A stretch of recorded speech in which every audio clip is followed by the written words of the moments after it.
Okay, then. So, dependent arising.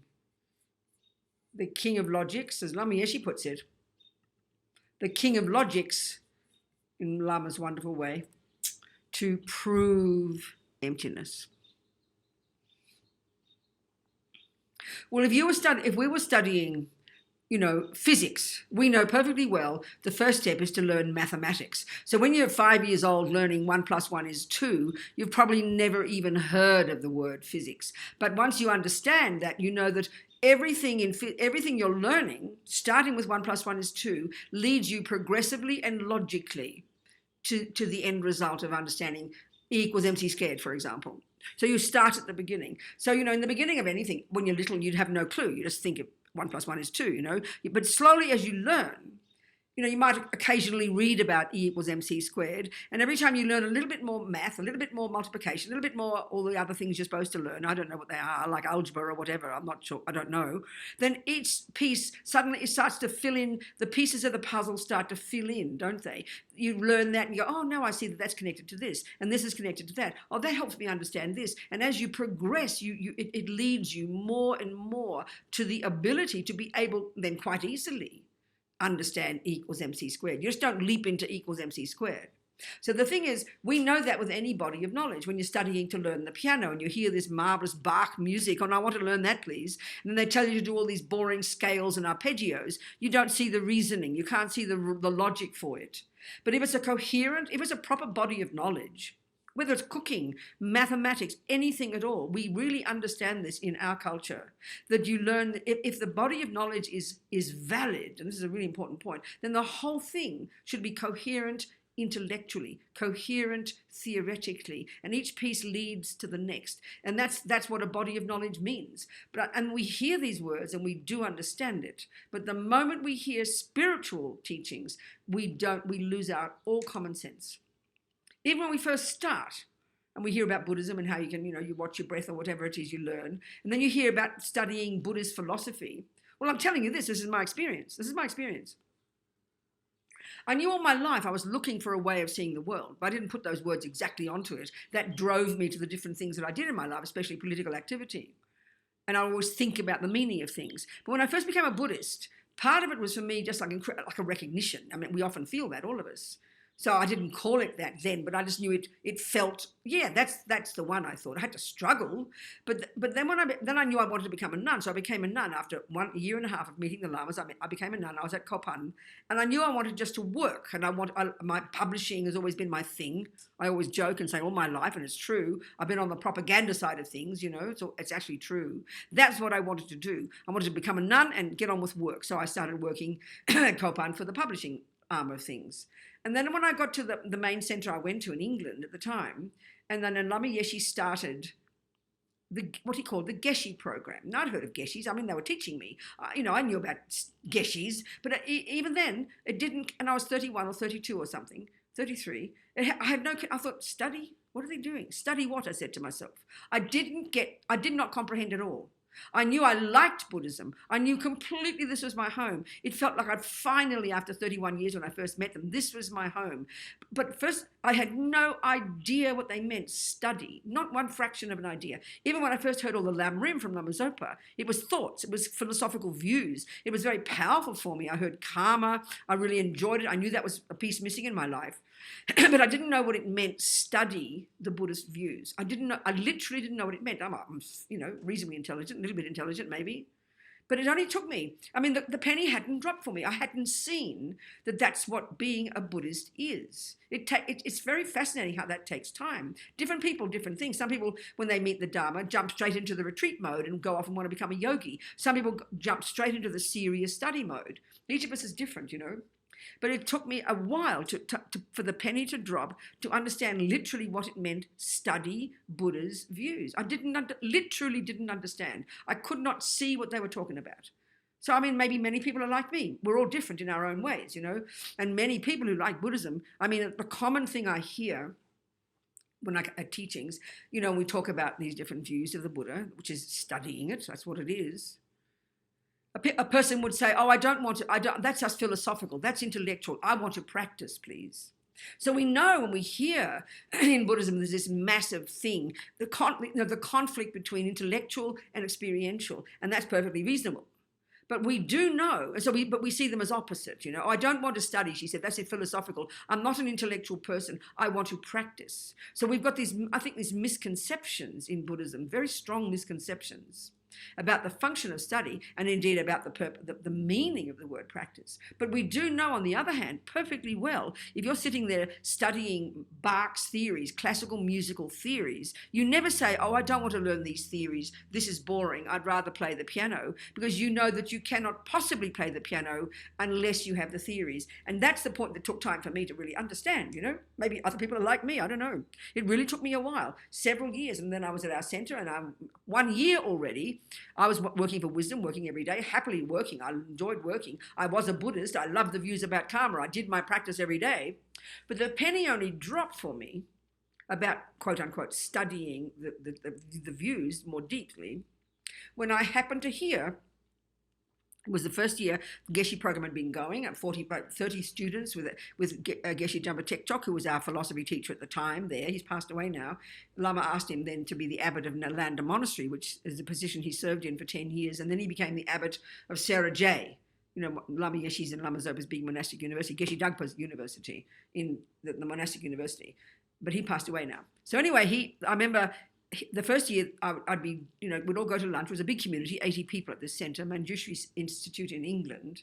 And I remember I'd see all the people, all the serious, earnest Geshe Program students talking and discussing. And I was almost kind of arrogant. What are they talking about? You know, what I didn't understand, literally didn't comprehend. And then it was curious. It was very fascinating for me. It took a while for the penny to drop. And I heard, the second year, I heard that the first text they were going to study was called Dura in Tibetan, collected topics in English. And I heard that it's the first text you start to learn in the monasteries. You know, in your big 20-year program, the first one you learn is this thing called collected topics. And really what it is presenting all the different terminology and the definitions of the different, it's like a map of the whole worldview, the map of the view, really. And if you look in Meditation on Emptiness, Jeffrey Hopkins's big book that came out in the 80s that I worked with him on in 1983 when we first published it at Wisdom, right at that time, in fact, when I was first there.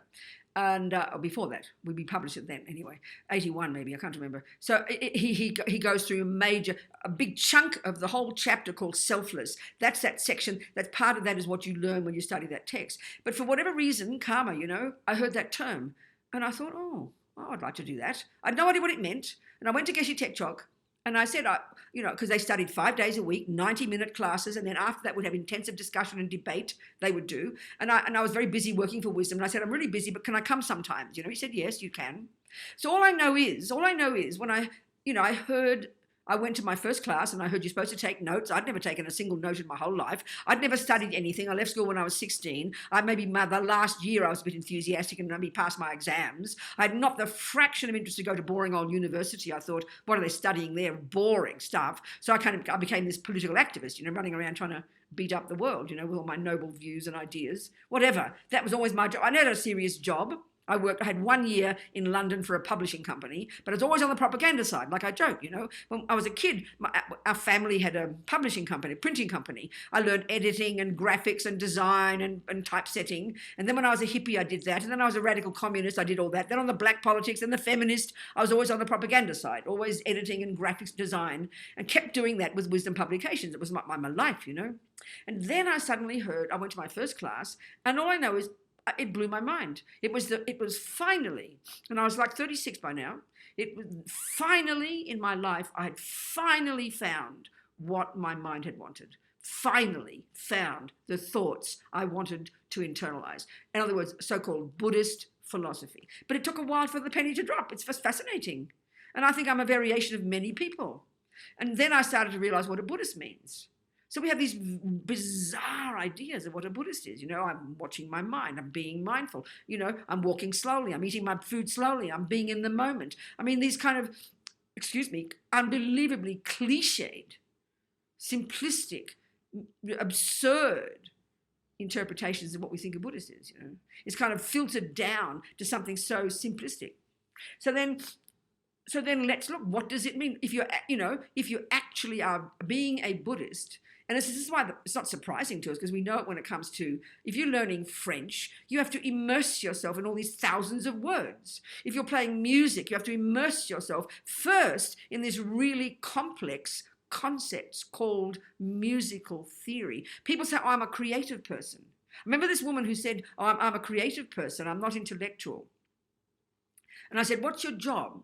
And she said, she's a graphic designer. So then we started to look into the details of a graphic designer's job. It's very intricate, it's very precise, and it's highly intellectual. The actual art itself, when it comes to it, is that not intellectual? The sound of Bach is not intellectual, but look at what you had to do with your mind to train the mind to think certain things, to train the mind at a very sophisticated degree in that musical theory or the theory about graphic design. It's highly intellectual. And then again, when we start to learn Buddhism and we start to learn Buddhist psychology, we realize that we are actually highly intellectual, and the intellectual brilliance that we've got is in our delusions. When we start to study Buddhist psychology, and we're going to talk here, is that all the delusions are highly complex intellectual theories. Anger is a complex intellectual philosophical view about the world, but we don't think this, we don't notice it because it's so spontaneous and it's so emotional. But that's the point, and that's the key thing. We're trying to even to begin to comprehend, to think about dependent arising and emptiness, which is like the E equals MC squared. Everything leads to that. Then we have to learn to train our minds in a new way of thinking, and it's all conceptual. And the interesting point is that Buddha's saying is that all the suffering we have, all the nightmares of the countless eons of existences, human and up and down yo-yos, all the different realms of existence, every second of suffering, and even the happiness we have now, it's all rooted in coming from our mind. And in our mind, it comes from highly complex conceptual viewpoints. We're living in highly complex conceptual viewpoints. But that's the biggest surprise possible to us. If you say you're angry, the last thing in your mind is that you're thinking you're being intellectual, but you are. But the trouble is, we only, we're going to talk about this, but our trouble is our minds are so imbued with these highly complex intellectual stories, but for eons of time, that we're completely familiar with them. We're completely imbued. And now, because we've got this gross body, those conceptual thoughts, which we become programmed with the first second of conception, from countless lives of practicing these conceptual stories and believing in them, and I'm talking about all the misconceptions, all the wrong views about reality, all the misconceptions, all the fantasies we've made up, then our mind is completely imbued with those. Our mind is suffused with those, and they are completely informing everything we think and feel and do. It's intensely complex. It's intensely fascinating. Everything comes down to the mind, and what the mind does at the level we function now is conceptual. Conceptuality is what creates universes and all the suffering and finally all the happiness. And it leads us to finally understand how things do exist, where we've unpacked and unraveled this insane, complex, body of viewpoints. So yes, we've got to squeeze our brain. No argument, as Lama Yeshe put it. Yes, we do. Now, of course, the point is, some of us come into this life with strong connection, let's say, with Buddha's teachings, and some people come into this life even with realizations because they've practiced it before. And Lama Zopa says that Kandula, that I never know her full name, that marvelous Lama who lives in His Holiness's area in Dharamsala, who came from Tibet when she was about 11 or 12, with her sole purpose was to meet His Holiness. And then eventually he met her. She was so lost and miserable because she's a little girl, and who's going to pay attention to some little kind of lonely orphan girl in Dharamsala? Nobody. So then she eventually met Kirti Sanchab Rinpoche, and he recognized, of course, who she is, marvelous yogini. Lama Zopa says she's born as Vajrayogini. She came fully developed as Vajrayogini. So in other words, she came in fully practiced, fully developed. He said, he recognized, and he said, I will build a golden bridge between you and His Holiness, because she wanted to meet him and to offer a big long life puja. Anyway, she came into this life fully programmed. Some people come into this life with just natural understanding of emptiness. Lama Zopa, for example, this marvelous story he tells about when he's a little boy up in the mountains and he fell into a river and he's drowning. But basically he said, I didn't know anything about emptiness, but there was no fear. So we can deduce from that he's got he's realized the conceptual stories about reality, He's conquered the conceptual stories that have made up nonsense. So therefore, he's, achieved that goal, and you can't lose that. And that's the point about emptiness. Once you realize emptiness, which means once you realize dependent arising, the first second of your non-conceptual insight into the reality that there isn't, can't be, and never has been an inherent I, an independent I, which we're going to talk about. Once you've seen that, you've unraveled and you've cut that complexity of those stories. From that second, you're climbing out of your samsara into your nirvana, You can't fall back after that. We can even lose bodhicitta to a certain level, but we cannot lose emptiness. So that, Lama Zopa had realized that. So people can come into this life with a strong connection. I mean, it's evident for all of us. How come we're sitting here now? It's not because we're so intelligent that when we heard our first teaching, we used our analytical brilliance and made a firm decision that this was intelligent. No, we just liked it, We just liked it because we got a connection with it. It's like we recognized it. Aren't we lucky? We've done it before. And it's just proving, it took me so long to realize that what really a Buddhist is, like a mathematician, is a person who learns those theories and then puts them onto paper. A musician learns the theories. A cook is a person who learns the theories. But it takes us time when it comes to a spiritual path. I'm not uncommon, I think. That's just intellectual. I don't want to know that, So this is part of the problem we have also with our spiritual teachings. We've got these very strong views also, naturally coming from our creator religions, which is the religions that we mostly know about in our culture. There's a very strong absolute assumption, isn't there, that it's information that you have to believe. So therefore, there's no concept of learning it. Because what are you trying to do? Prove that God is right? I mean, that's the worst arrogance possible. You can't do that. But when we know that Buddha's not a creator, and we know that our job is to listen to him and take it as a hypothesis and then prove it to ourselves, that statement alone tells us we have to use our noggins, we have to use our conceptuality. So, and then of course we don't choose between practice and theory. You clearly don't, but you've got to do your theory and then you do your practice. Now, okay, we all know, Lama Yeshe, and we might even mention that over this discussion, over this period. Lama Yeshe's wonderful book that came out last year, Mahamudra, How to Discover Our True Nature, is exactly and precisely a method from Tsongkhapa of how to realize emptiness. But it's a completely different style. It's, as Lama Yeshe says, there's no dogma, no philosophy, no intellect, no thoughts. It's in fact a more advanced technique, and it doesn't employ conceptuality at all. But the irony probably is that the person who's qualified to do it is the person who's been through those earlier stages first. But on the face of it, to us Westerners, it looks very, like Chen, for example, or Mahamudra, it sounds very exciting because it seems so simple. There's no theory. Oh, I don't have to have theories. Wow, I'd like to do Mahamudra. But when we start to understand the mind, when you do study, the mind is highly complex, extremely profound and full of nonsense. And as Lama Yeshe says, many people start off meditating and end up in a psychiatric hospital because we've got no idea about what this mind of ours is when we start to investigate it. So, it's a simple technique and the exact opposite, as he says, to the way he learned in the monasteries, which is what we're discussing here, the gradual natural process of intellectualizing the theories first, then the experience, When we can understand the relationship between these two, then it really does make sense. We won't resist it, But like I'm saying, it really is the method that we use in our daily life to learn anything, even if it's the simplest task, a simple task, of making a cup of tea.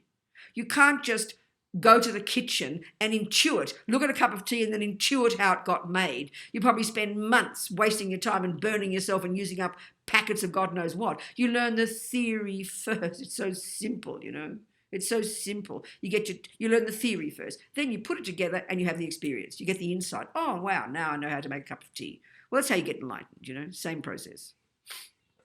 So, okay, Dura, very interesting. And that blew my mind. I studied for 2 years and I blissed out. It was so amazing. I finally thought it took me 36 years to realize what I'd been, trying to look for, Wasn't even the Lam Rim. The Lam Rim didn't even do it to me. I just thought this weird, arcane 14th century stuff. What are they talking about? But somehow, for some reason, those texts, the beginning stages, I just did a couple of years. So, okay, and that for me, this is the point now, that 2 years I did with Geshe Tekchok learning rigorously the names, the words, the definitions, the structure, the relationship, all these words, the language that we use as Buddhists. I can say from a little bit that I did study and a little bit that I know now, anything that I've had to do in this job I'm doing, Lama Zopa asked me to do this job back in 1987. He said he wanted me to go and teach. I was very shocked, very surprised. But anything I can say, and I do say, is based upon those 2 years of what I learned.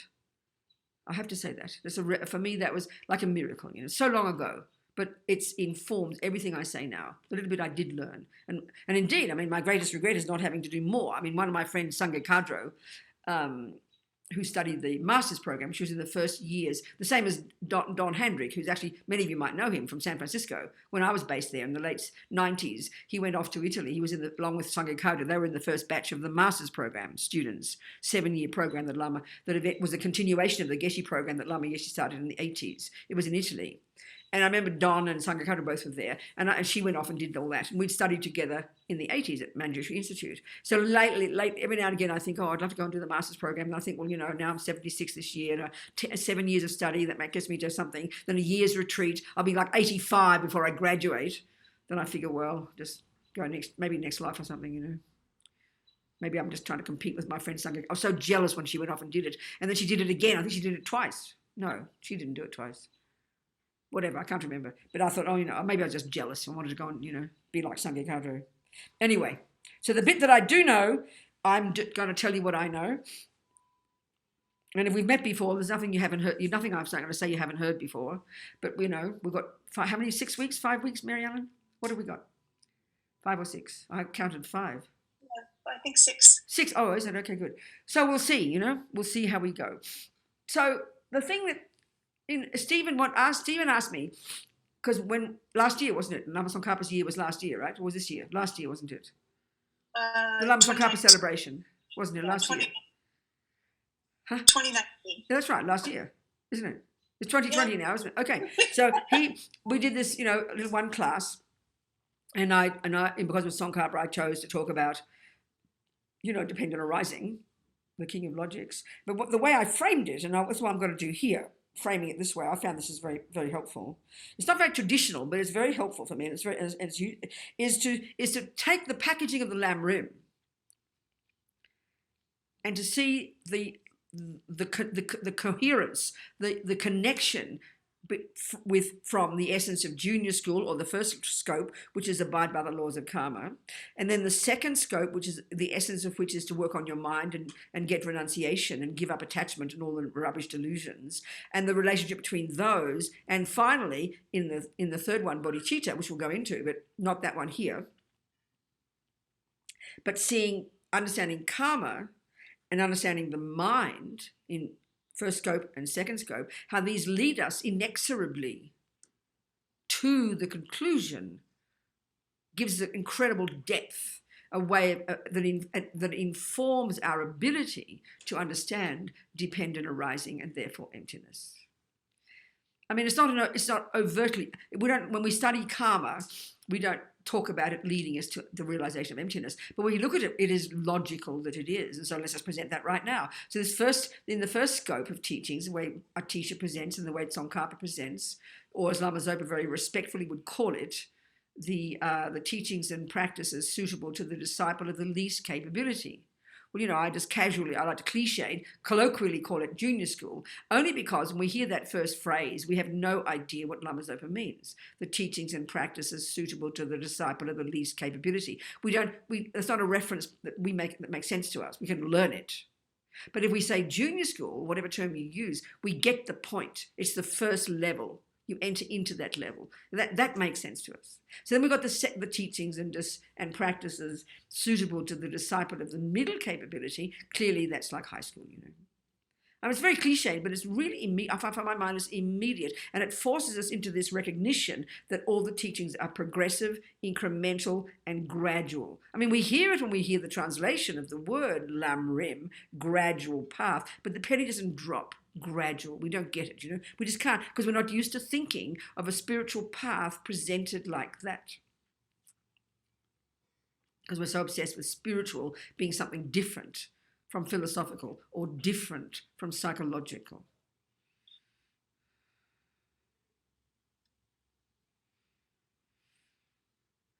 So what is it about karma then that profoundly helps us understand dependent arising, which means and therefore help us understand emptiness? Well, it's very clear. When we understand dependent arising, one classic way that is presented is the 3 levels of dependent arising, the 3 levels at which things exist in dependence upon various factors. And these are each arguments, if you like, that Buddha puts forth to argue with the views that prevailed at the time in this brilliant system that he came up in, that he then diverged from, these genius Indians before him. Then the first level of dependent arising within these 3 is referring to all impermanent phenomena, which includes the person, and we're an example of a person, that it is the product of causes. It's a product. I'm sorry, this is something urgent. I have to just forgive me. I'm really sorry. 1 second. I'm so sorry. Yes, John. Yes, wonderful. I've narrowed down to 2 good options here. Okay, can you just be quick because I've got to go. I'm in the middle of teaching a class. There's one option where they can ship it straight to you and it'll arrive on Friday. They could ship it today. Well, do that then. Go ahead, do that, John. Do that, John. John, just do it. Yes. I've got to go now. Thank you. Just do it. Thank you. Okay. Please forgive me. That was something. Okay, so karma then, this law of cause and effect, which is the essence. It's the essence of junior school. We don't see, when we look at the Lamrim, we know that the first teaching that Buddha gives us, that Tsongkhapa in his Lamrim gives us, isn't karma. He gives us the first thing he wants us to think about is the perfect human rebirth, and then we get the energy not to waste it. Then that causes us to enter into the first level of junior school practice, and then we learn that Buddha exhorts us to live according to the 10 to stop harming other sentient beings, and then he gets us to think about impermanence.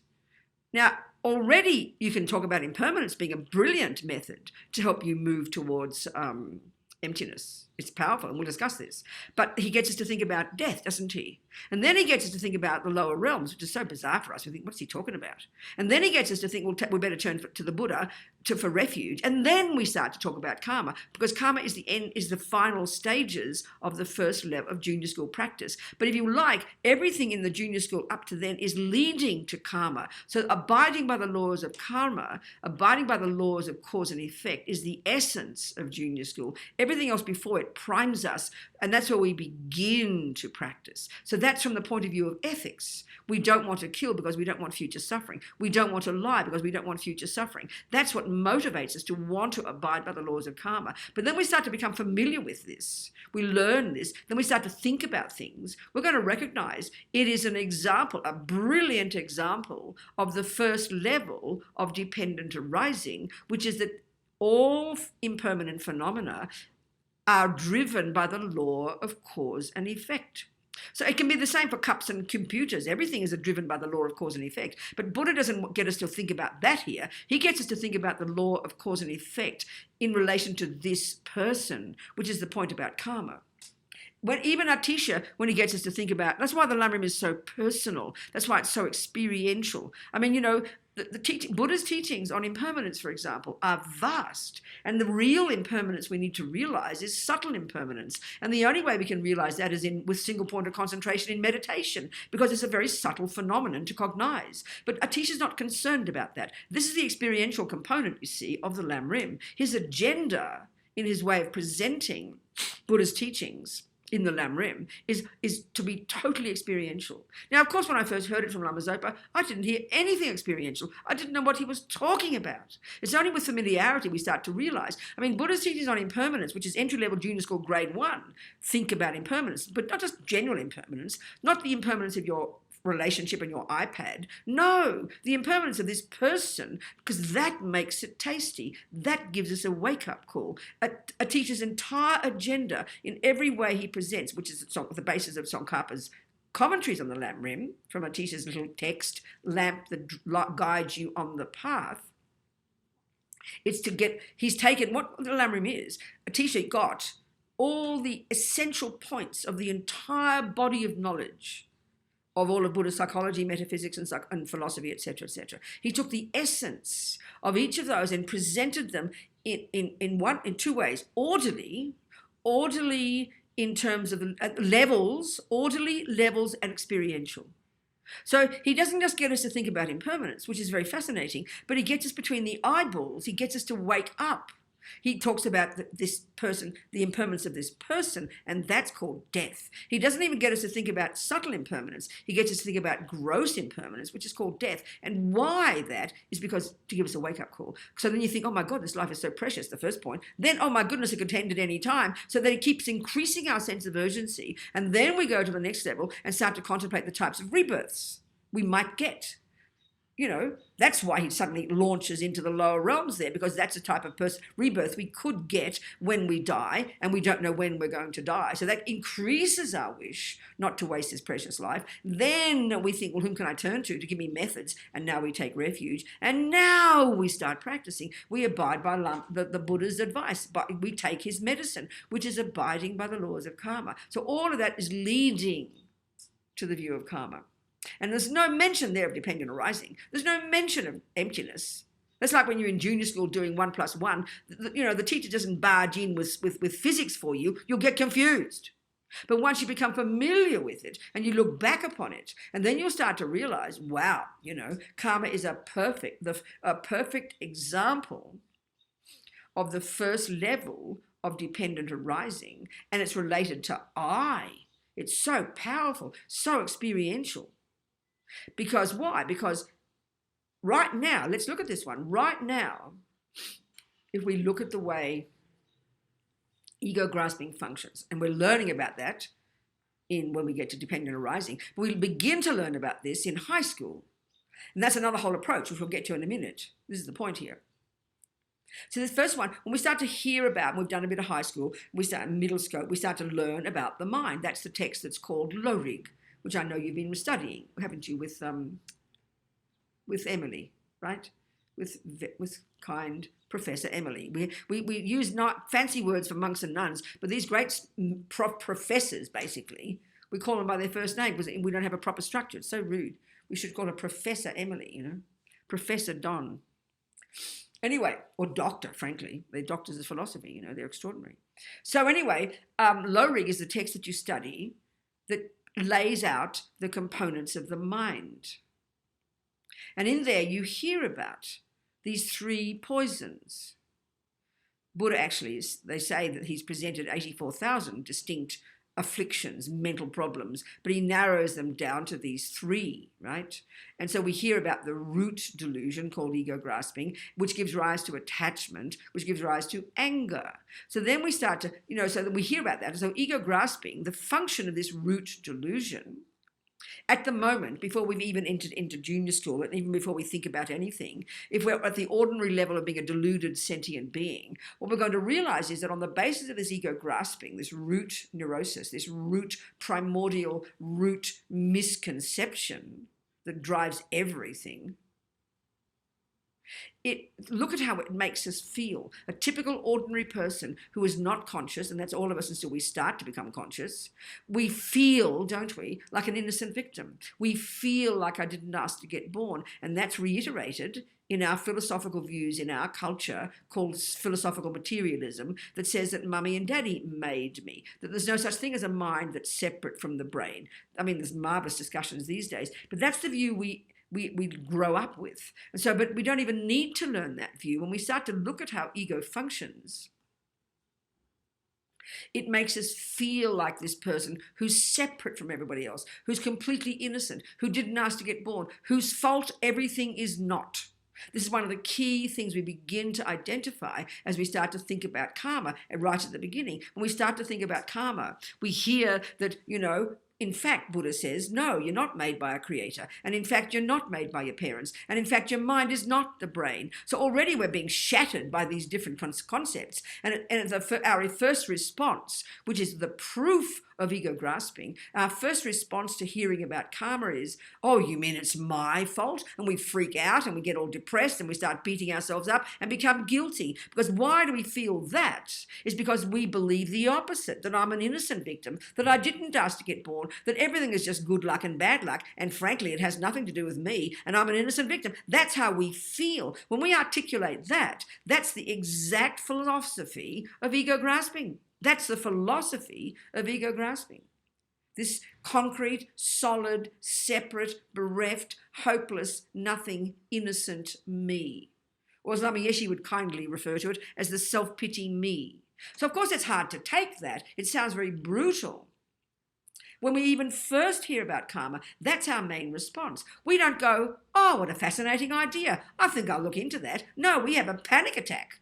Why do we have a panic attack? Because we don't think we're responsible. We think everybody else is responsible. This is exactly proving the point. So by beginning to even listen to karma without even overtly thinking about dependent arising and emptiness, those terms you don't learn until you get to emptiness in, the university level, already it's shaking, it's loosening the grip of ego grasping. It's forcing us to, if we continue with the view of karma and take it on board, it forces us to realize, actually, wow, I'm in charge. I'm responsible.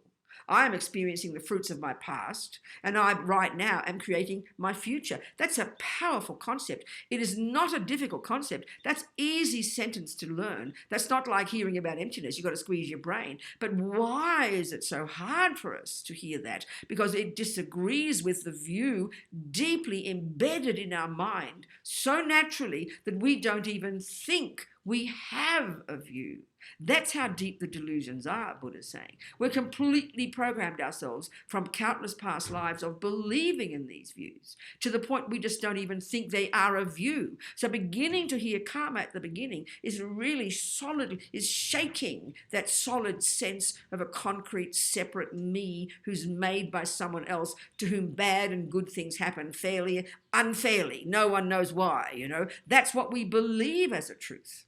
But it's so embedded in us, the materialist view. And I'm not criticizing all the brilliant neuroscientists. There's marvelous stuff there. We're looking at the misconceptions from Buddha's perspective of those views that we are imbued with now to the point where we take them as a given and we do not question them because we don't even notice we have them. We just act according to them. And so that's the point. You ask any materialist, or a materialist will say to you, and I'm being respectful here, materialism is a real philosophical view. There were materialists at the time of the Buddha, and that was one of the many arguments the Buddha's teachers would argue with, It was a serious philosophical presentation of reality. And indeed it is now, a highly sophisticated one. It's called science, taking the physical world, looking at it, understanding it, seeing its evolution. It's brilliant. So when you have that view, even though you haven't studied it, you just basically, you say, oh, I don't believe in anything. So look at the assumption of that. This is a really fascinating view. This shows the depth of our delusions, I don't believe in anything. The assumption being that if you're a Catholic, you believe in something you've made up. If you're a Buddhist, you believe in some fantasy. That's how deep the arrogance, the hubris, I suppose, and any philosophy is like that. If you're living in a Muslim world where everybody's a Muslim, everybody else is stupid. If you're a fundamentalist in any view at all, whether it's Buddhist or Muslim or materialism, if you're a fundamentalist, which means this arrogance that assumes what I feel is just right, everyone else is stupid. And that's actually a function of ego grasping. And we begin to learn that in junior school when Buddha lists out the little list of 10 don'ts. And the first 3 are the body, the first 3 are the mind, the speech, and then the last 3 beginning to work on the mind. And he gets us to look into the grossest way the 3 root delusions function. So he gets us to, and so the ignorance one, the root delusion, ignorance, it functions here, and we can see it in this way of making us very fundamentalist. They call it wrong views in Buddhist philosophy. But it's really true. Fundamentalist is a very good phrase. You're very stuck in your narrow mind. I am right and everything else is wrong. And you can see no space. That's the actual function of ego grasping. There's not a millimeter of space, There's no space. It's just rigid, tight. So right there, even when we start to look at the mind, we're shaking it a little bit. But with the view of karma, so when we see that that's how we see the world now. This is me plonked on this earth by someone else, didn't ask to get born, nothing is my fault, and ego feels this. No one has to teach us that. When we're a tiny kid and we're accused of doing something, we are so upset. The instinct of ego grasping is to believe I'm innocent. It's very powerful, you know. So when we begin to hear about karma, why it's so shocking to us is for that very reason, because it's threatening ego grasping's position. It's threatening, like the materialists would say, I don't believe in anything. But the shocking point is, that the Buddha's point is that our heads, our minds are riddled with conceptual stories. We live at the level of conceptuality. Now, this doesn't come until high school. This is the second, way to help loosen the grip of ego grasping. This is when we get closer now to understanding the way ego grasping functions, which is the one we're going to try and uproot with realizing emptiness. The way ego grasping functions is its key function, and this is the point we learn in high school when we learn about the mind. We learn that there are some states of mind that are delusional or ridiculous or distorted or exaggerating and therefore suffering. There are some states of mind that are still concepts, but they're valid because they're virtuous and they're reasonable, they're in touch with reality. So that's those two groups. Then we start to realize, we start to do the real work of distinguishing between the ridiculous states of mind and the valid states of mind. And that's now, the next level is preparation now of recognizing the point that we'll really learn in depth when we talk about emptiness, that the main function of ego grasping is to embellish the actual status of the I and everything else. It exaggerates, it distorts. And that we learn in high school. So by learning in junior school about karma loosens the grip of ego grasping already, because I start to realize I'm not such an innocent victim after all. I am the cause of all my happiness and my suffering. So that brings accountability, it brings courage, and it brings good ethics, because who wants to suffer in the future? Not me, baby. So I start to change my behavior. That's junior school. That's the beginning. Then high school, we get closer. We get to see the key point now about the way delusions function is that they embellish, they lie. And we really begin to, but even then when you study this Buddhist psychology, when you study Lorig, they don't go on about that much. They just go on about how they are conceptual. A delusion is a conceptual thought that over-exaggerates something. So attachment is a conceptual thought that over-exaggerates the abuse, the delicious qualities of an object.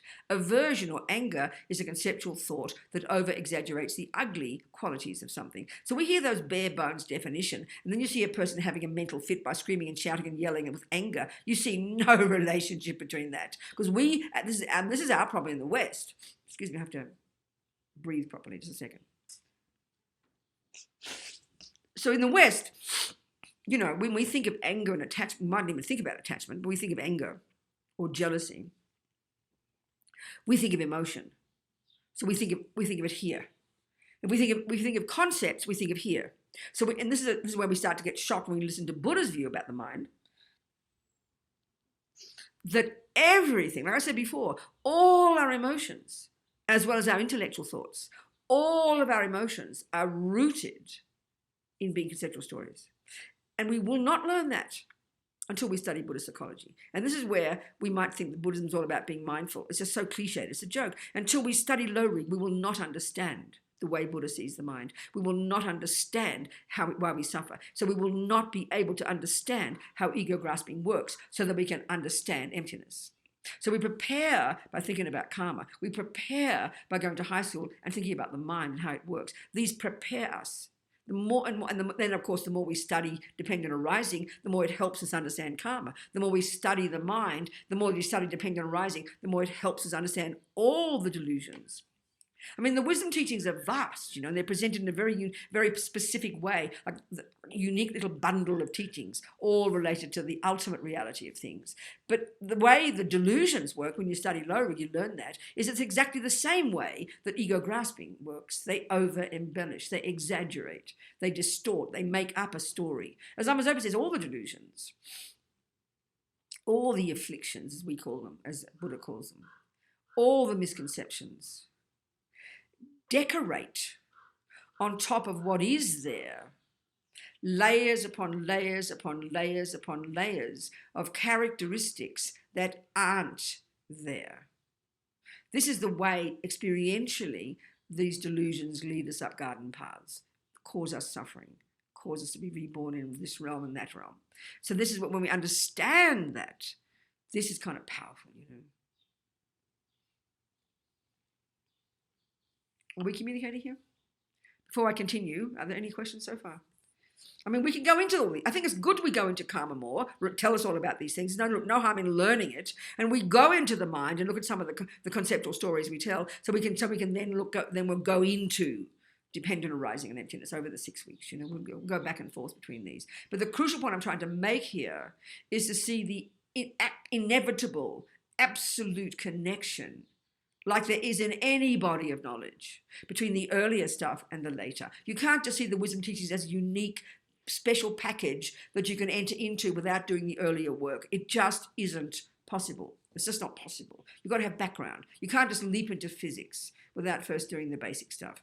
I mean, you might have it already in your mind from past lives. Great. That's cool. I'm so happy. But you can't avoid the steps, you know, because they're all linked together. It's all coherent. It's all connected, you know. So are there any questions out of interest before we Anyone who continue? has questions can unmute themselves and just ask directly. Yes, Chris, speak to me, darling. Hi. Thank you for your Absolutely. teaching. Yes. It's a pleasure. It's my first time receiving teachings from you, so it's a pleasure. Good. Wonderful. Thank you. You know, I really appreciated everything you said, but right at the end when you were giving the definition of attachment and aversion, I'm working right now on attachment, particularly to my own opinions. But I started to write down what you said, and I think I over-explained it. And I just wanted to check and see if what I wrote or what I understood is proper and correct in your understanding. Is that okay? Yes. We will go into it in much more depth, Chris, but yes, ask me. Yeah, I just want to see if I got this. Go on. Because I wrote it down. I don't want to believe it's true. Anyway, attachment is the over-exaggeration of the good or beauty or pleasantness in something that we experience, and the deluded thinking that it has some independence or permanent pleasure or happiness. No, you wrote all that down yourself. I didn't say all that. I did. No, I know. No, you wrote it down. I started to write down what you said about the over-exaggeration. I know, but then you went and made your own conclusions. Then that's why I would advise you don't do that, because if you're studying maths, you can't just come up with your own conclusion. You might be right from what you've heard before, but maybe it's useful to write down exactly what's said, and then we can clarify that, and then we'll go to the next step. That's probably that's probably being more. What you said and kept writing for some reason. So yeah, that's fine, but put that in brackets. This is my thoughts, and then she said this, but I say that. It's important not to. Yeah. So okay, I'll repeat what I said. This is what we're going to learn when we get into understanding ego grasping or ignorance, the root delusion. When we learn about dependent arising as the logic to prove it's wrong, what I'm saying here is, if we look into the middle scope, we learn about the mind in general and all the other branch delusions, which are the voices of ego grasping. We will learn about attachment and aversion. We learn ignorance, attachment, and aversion, the three poisons. And the Buddha's saying that all the delusions subsume down to these three. Are subsumed in these three. So all delusions in general have the point I made is the delusions in general have a function of exaggerating, of embellishing. So therefore they're misconceptions. So attachment specifically is a concept that over exaggerates the nice aspects of something. Aversion or anger is a concept that over-exaggerates the ugly aspects of something. That's what I said. So that's that. So your conclusion is not wrong, but that's what they are. And when we learn the text called Lorig, we learn there's a group of 51 of these different states of mind that are plucked out and discussed. Some of them are deluded states of mind, invalid, misconceptions, exaggerations, distortions, and some are valid. And that's a key thing to understand in Buddhist psychology, which we're going to talk about, the way to distinguish between these things. Okay? Thank you, Chris. Perfect, darling. Thank you so much. Anyone else have something to say? I think it's a good point, Chris. Venerable Robina, how are you today? I'm very well. Thank you so much. Thanks for being here. I just see so eye to eye with you. It's fantastic. Good. I'm wondering who Lama Yeshe's teacher was. Lama Yeshe his root guru was Tritang Rinpoche, who was the junior tutor to His Holiness the Dalai Lama, that was his main Lama. But he had many other lamas. And so, I mean, I don't remember all the names of them, but certainly there was one of his, Geshe Sopa, who was the main teacher in Wisconsin, Madison in Wisconsin for 40, 50 years. Dalai Lama sent him there in the 60s. He was one of his main teachers. Geshe Rabten was another one of his main teachers. And there's another teacher, now his name I forget, but the Yangtze Rinpoche in Portland, who runs Maitripa College there, he is the reincarnation of one of Lama Yeshe's close teachers at Serajay. What's that person's name? I can't remember his name back then, but the Lama in Portland called Yangtze Rinpoche, who runs one of the FPMT centers called Maitripa College, he is the reincarnation of one of Lama Yeshe's main teachers at the monastery when he was a boy. Thank you. Yes. Okay. Thank you, darling. Who else? Any questions? Okay, so let's just carry on.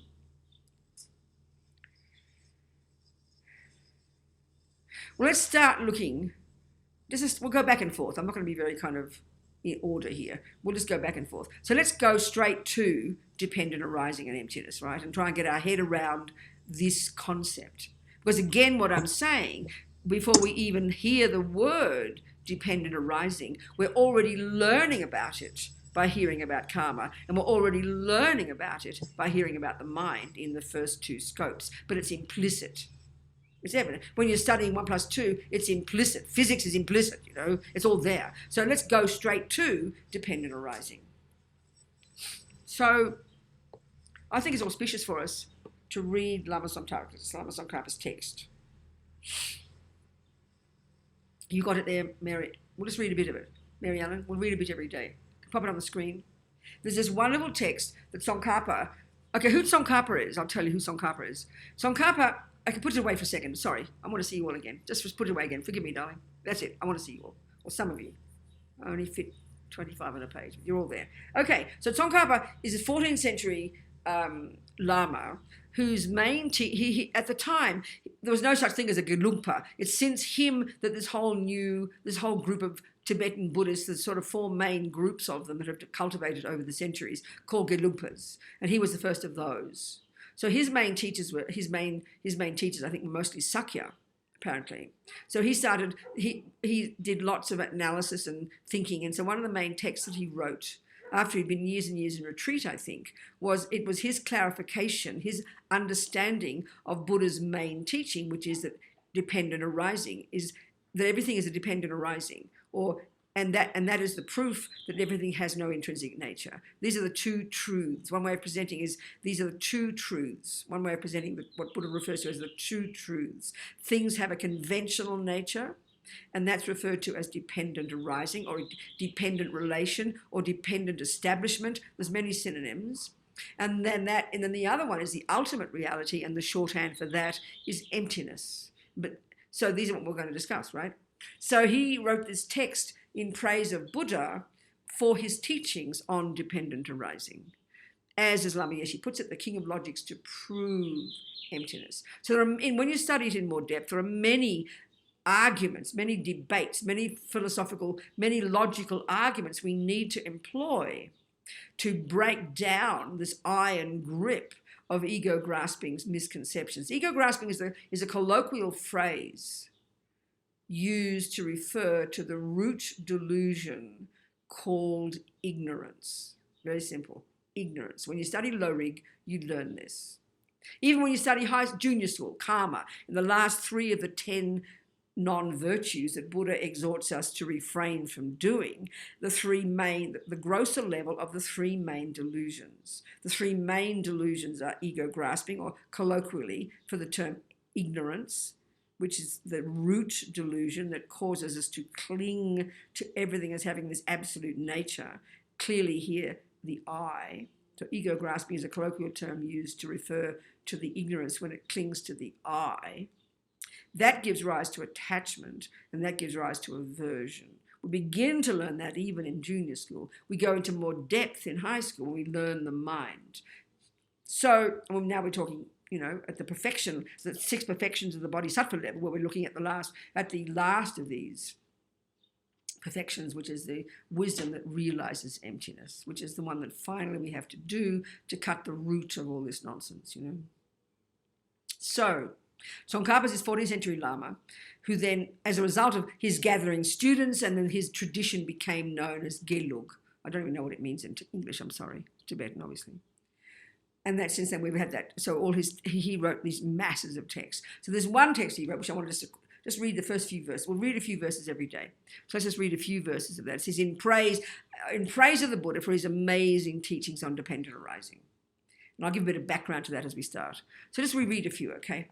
Homage to my guru, the youthful Manjushri. Manju, gentle voice. It's the Buddha of wisdom. Shri, like a lord or something. Seeing, and we just read together, okay? You can all read in your own rooms together. Seeing and speaking of dependent arising, he was wisdom supreme, teacher supreme. I bow to him who knew and taught the all-conquering dependent arising.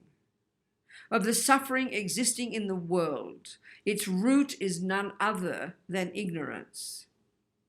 The understanding to kill this root, you said, is none other than dependent arising. How could those of intelligence not see dependent arising as the heart of your doctrine? Where is greater praise of you, therefore, than in praise of dependent arising? Whatever depends on circumstances is empty of nature. What greater teaching is there than this? The foolish, however, seize on it and only tighten chains of extreme views, while for the wise it cuts entangled nets of fabrication. So we'll leave it to there. So, okay.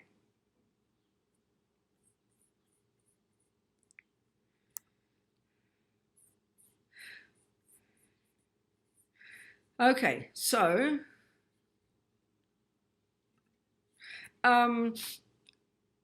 yes.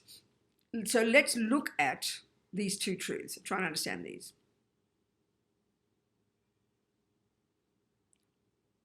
Basically, Buddha's telling us that everything, the universe consists of trillions upon trillions upon trillions upon trillions of phenomena. So when you learn, Buddhist philosophy, the first thing you learn, this is, is that you learn this kind of the structure of the world, the structure of the contents. So the first one is that almost the first is that you learn the different words the synonyms for that which exists.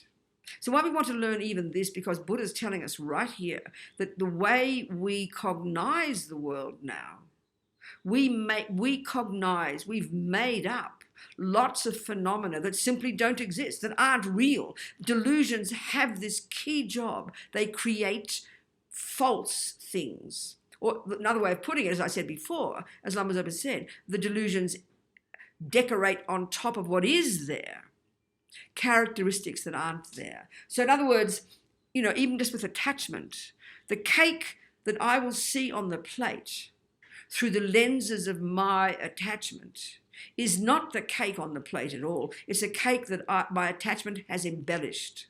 The cake I see looks way more delicious than it really is. The attachment causes me to believe when I get it, it'll make me happy. It's a series of lies there that are so automatic that we don't even notice. And that's just attachment. So ignorance even is informing even that misconception, with the deeper misconception that the delicious divine cake exists out there on the plate, having nothing to do with me. All delusions are like this. They embellish, they exaggerate. So everything that exists in the universe is called a phenomenon, an existent, an established base, an object of knowledge, an object. Those five are synonyms for that which exists. So the point is, Buddha wants us eventually to be cognizing that which exists, because that's when you're Buddha. There's no longer any misconceptions left. You see reality as it is. You recognize, you see, you cognize, you know. what exists, and you don't have any longer any misconceptions. This is finally omniscience, you know. This is the final wisdom we are trying to get. So whatever exists is known as an existent, an established base, a phenomenon, an object of knowledge, or an object.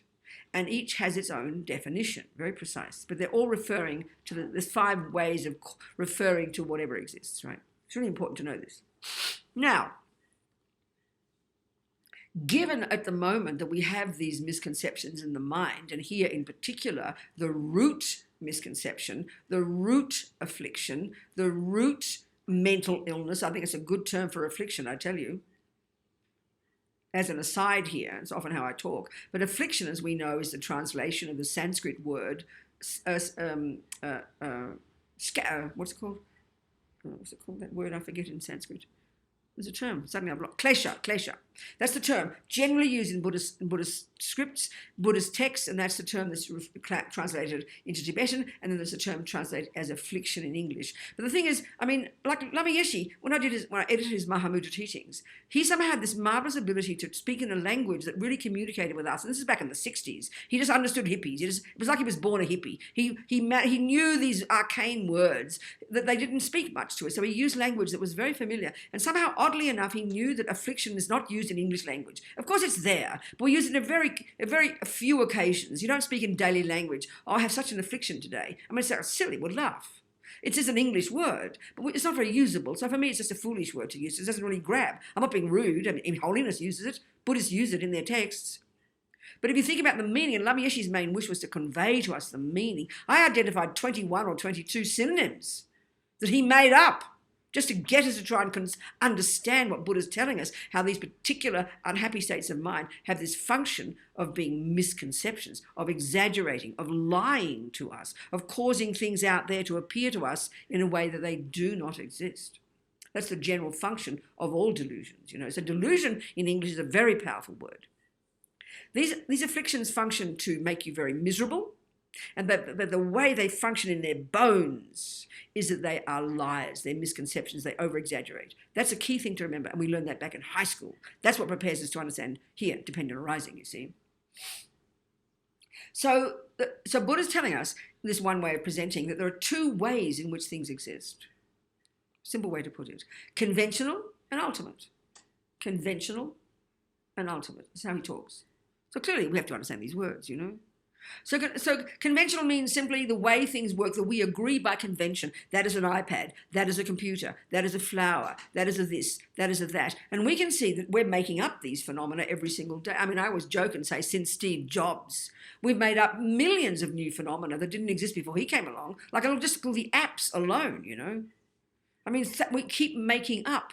And this is the point that really proving Buddha's point. Where does an app come from? Think about, this isn't really proving emptiness. This is proving emptiness. Where does an app come from? A clever intellectual mind. A clever intellectual mind. A person, you know, started hearing about Steve Jobs and his computers and the way he did things and his iPhones and his iPads or whatever. His iPhone started, I think. Yeah, with that. Suddenly these applications, you know, people started creating. Well, let's hop onto the bandwagon. So with our clever intellectual mind, we make up things. But Buddha's saying we've made up the entirety of samsara in exactly this way. Delusions have made up hell realms. Delusions make up this human realm. Delusions create animal realms. They create universes. Of course, it sounds insanely abstract to us. But the more we understand karma, the more we understand the way the mind functions, the more we understand the physical world, the more this will make sense to us. So we have conventional and then we have ultimate. So essentially what he's saying is this. You know, before we start to look into how we misconceive things, we better get clear first, what is the thing? What is a thing? How do we define it? So there's different ways of giving a definition, but I mean, so there's different ways, but one way, let's say I always think of the example of a thermos. This is a thermos, okay? Now you don't know that if you've never seen it before. You don't know it. And this is proving emptiness as well. But you know, what's that? Oh, that's a thermos. Well, what is it? Well, you'll learn the first part, you'll tell you its conventional characteristics, that this flat bottom metal container, and you'll see that, you'll cognize that. But then you don't yet know what it is, do you? And this is a really important point. You need to know what its job is. What's its function? What does it do? What is it? It is a flat bottom container, but what does it do? It's a really important point. And to really learn to understand emptiness, we need to understand this. It keeps my tea warm. Now we know what it does. Now we know what it is. That's its heart thing. That's its job, you know. What is a prison? Well, it's this, an ugly building, usually with, barbed wire around it. Oh, yeah, that's fine. I'm seeing plenty of ugly buildings, but what's its job? What does it do? What's its function? What's its meaning? What's a place you're sent when you're naughty and you can't escape? That's good enough definition, I'd say. Then you know what a prison is now. It's a very important point, this. Hugely important, actually, to know the function of something. Okay, so first, the conventional reality, we can establish the existence of a thermos. And that's a conventional truth, and that within its own reality, that's fine, it's true. That's a thermos. Now, that's a valid cognition, conventionally. But if you say it's an iPad, that is not a valid cognition. It cannot function as an iPad. That's why it's so important we all have to agree first what a thing is and how it functions, and then we can all sign off on it. And now we can begin to discuss how it actually exists, ultimately. But so you can, so it's a conventional truth. It is a thermos. Conventionally, this is an iPad. You understand? Conventionally, this is a person. Conventionally, that is a Buddha statue. So we establish the name, we get the definition, and that's the contents of the universe. Now, the Buddha's point is this. If we go no further, you can learn to become very clever and learn to be a brilliant scientist and learn 1 + 1 is 2 and learn music. Conventionally, they are valid. But he says, the function of this ego grasping, this root delusion called ignorance, which is informing everything we think and do and say all the time, so primordially deeply that it's not articulated, which is why we find it so hard to even hear about it. It is causing that, in my mind, that ego grasping, that maripa, this root ignorance, is causing me to see, to cognize a self-existent thermos, an inherent thermos, a thermos that exists in and of itself, a thermos that is self-existent, that exists from its own side, that exists in and of itself, that's established from its own side. There are like many, many synonyms. And now let's go on. So stop there for a second. So now all these terms, the way we're talking here is from Tsongkhapa's point of view.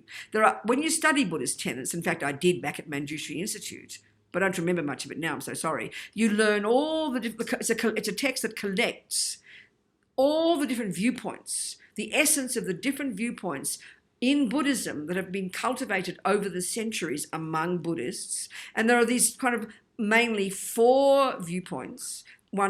Two of them are part of the Hinayana path, Hinayana views in Buddhism. There's various ones of those, of Abhashika and the Sautrantika. And in fact, the one that's in the world now, called Theravadan, is apparently the last of the final one of these 18 different sub-schools of the Sautrantika. I think roughly like that. So there have been many variations in interpretations, basically, of Buddha's teachings, which is considered to be healthy in Buddhism, So you've got a couple of the Vaibhashika and the Sautrantika, and they're the Hinayana. Then you have the Mahayana component, and you've got the Chittamatra and the Madhyamika, and you've got sub-schools of those. So when you study Buddhist tenets, you learn the essence of all of these different interpretations. So the one that's crucial, that is different, and here what you're referring to, is the interpretations of emptiness.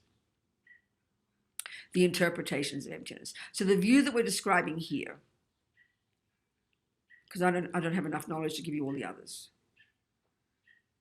The view that we're describing here is the view that is said by our teachers, and anybody in Tibet will tell you that it's the actual view of the Buddha, which is the view that's known as in Tibet, in Sanskrit, the Prasangika Madhyamika. That means the consequentialist middle way. So middle way is a general term used in Buddhism, and there's different interpretations. Here we're describing this interpretation.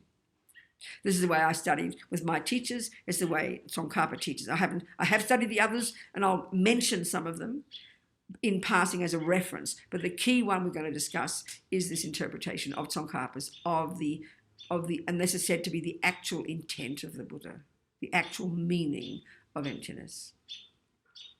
So,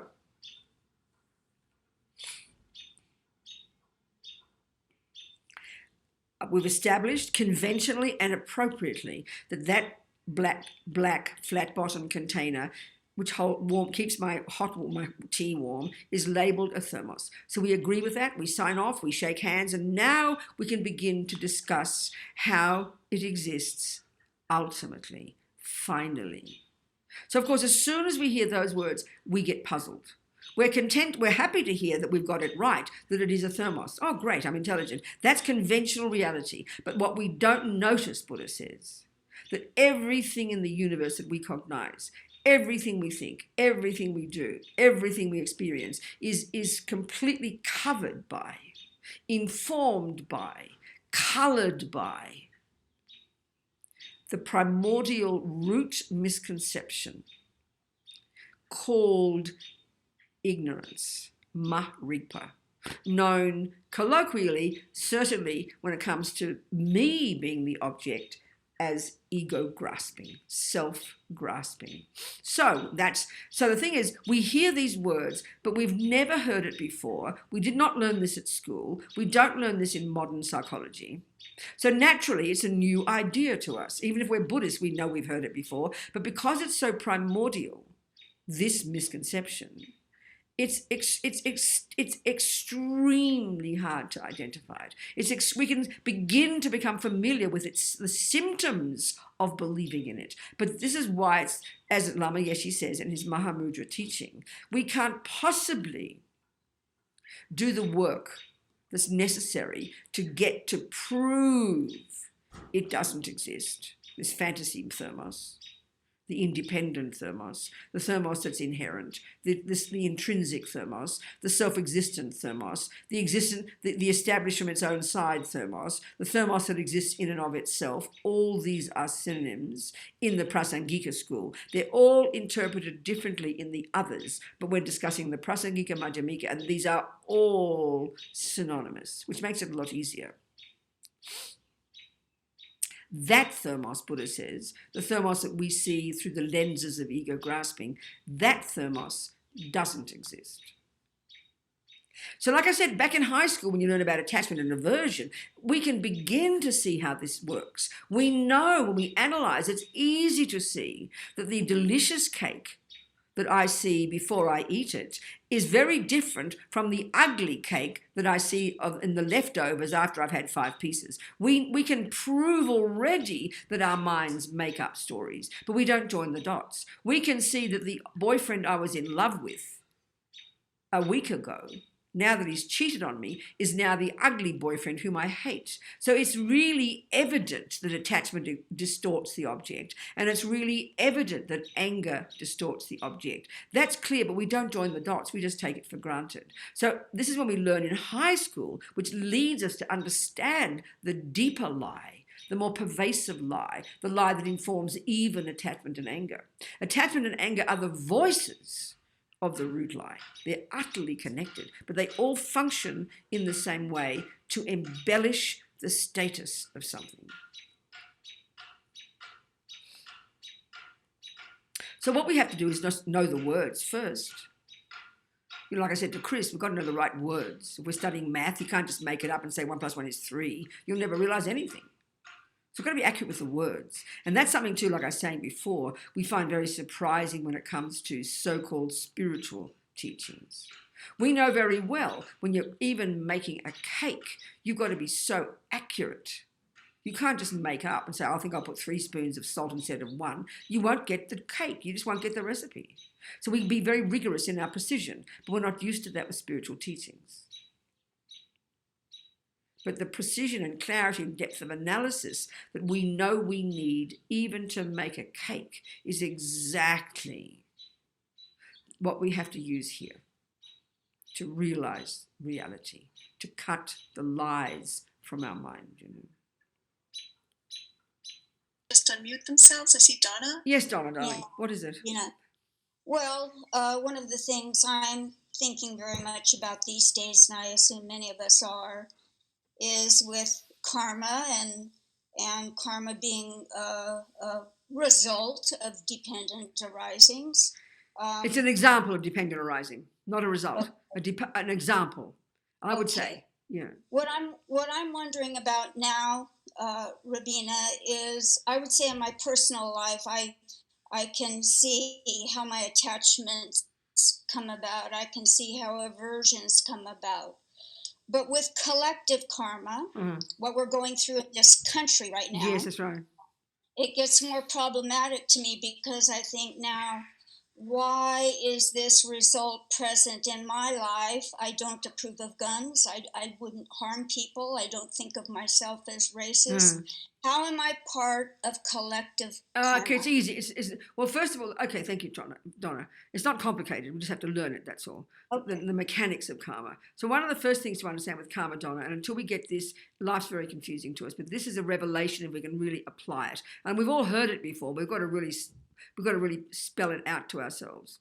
First of all, there are 4 ways that our karma writes. So we'll use you as you're the one who's discussing yourself. So we'll use Donna as an example. And every sentient being in the universe can look into their life and we can divide into 4 distinct areas, the fruits of past actions. So that's the first point. Second point, fruits of past actions can be either of 2. It's very simple. Those that we call pleasing or happy or wonderful, and those that are horrible. One is called happiness and one is called suffering. So you can see in our lives since the beginning, since we can remember, I think we can divide all of our experiences into these 2 categories. Technically, there's a third category called indifferent. Who cares about them for now? But we can see in our life, we've either had happy experiences or suffering experiences. It really isn't complicated. So now let's look at the 4 ways in which those manifest in our life now. So the first track of karma is the type of rebirth we get. So in your case, Donna, like the rest of us, we've won the lottery, although technically we didn't, we just worked very hard. We've got a human birth. And all these karmic, see, the point is all these karmic seeds that we sowed in our mind that are now ripening as our experiences. All these karmic seeds were triggered at the time of your past death, Donna. A couple, not more than 7 weeks before your consciousness ran like a magnet to your mummy's egg and sperm in her fallopian tube, you were in another body. So we can deduce when the death process started, for you, a couple of hours or sometimes more before you stop breathing, your mind has to have been virtuous. Your bank vault, we've got 4 bank vaults. I mean, I'm just using these analogies. I find them helpful. Actually, we've got 8.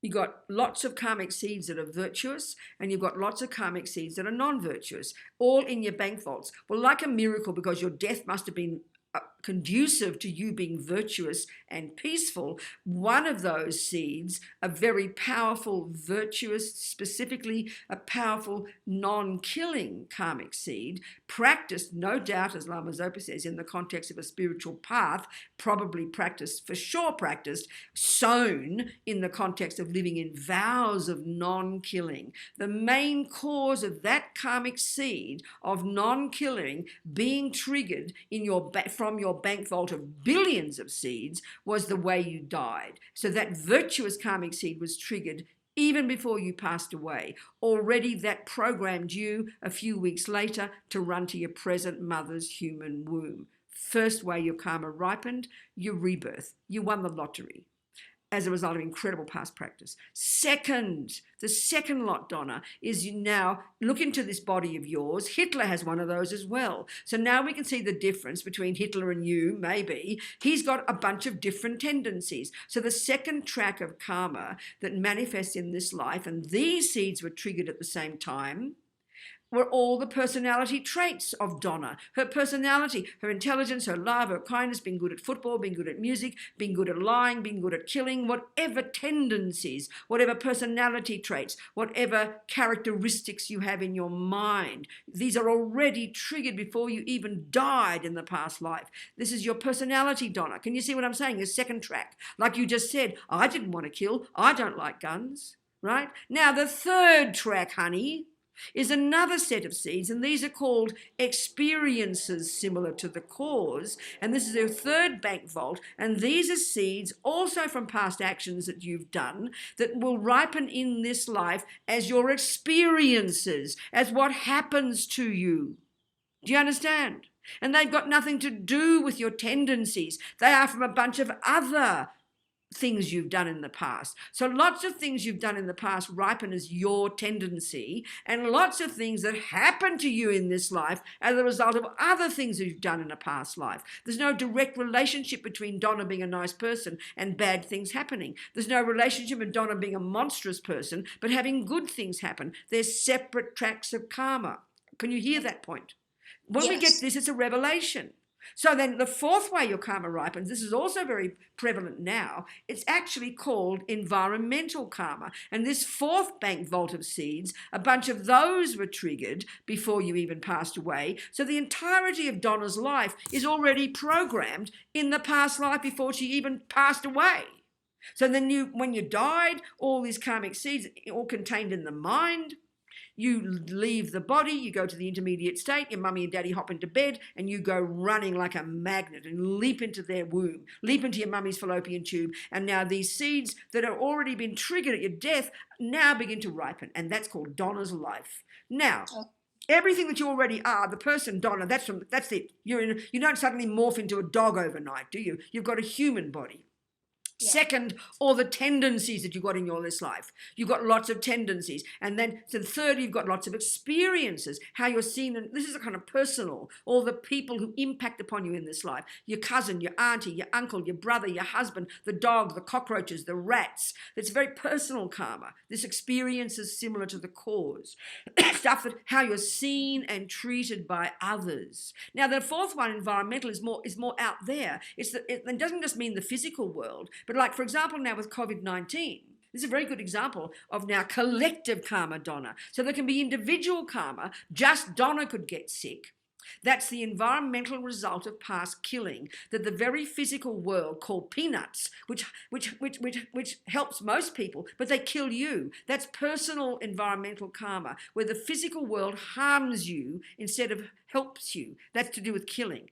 The second way, experience similar to the cause, result of non-killing, is that you don't get killed and you don't die young. Well, so far, you've got that one. No one's killed you yet, and you haven't died young yet. You're even an old lady now. Your karmic petrol tank of experiences similar to the cause of past killing is still got some petrol in the tank. But the fourth one, also, you're not getting sick, but you're surrounded by sick people, aren't you? That's the environmental result of past killing, that the physical world is threatening your health. And that's really severe for the whole world. We can't even touch each other anymore. That means even human beings who we used to kiss and love and sleep with, we can't even touch them now. They're the physical environment that could cause us to die. That's really heavy. Now that's collective karma of the whole world of past killing, that the environment itself is harming us. But then many people also have the earlier one, the experience similar to the cause of their personal own past killing when they die young by having got COVID-19. Do you understand? So there's 4 different ways our karma ripens, Donna.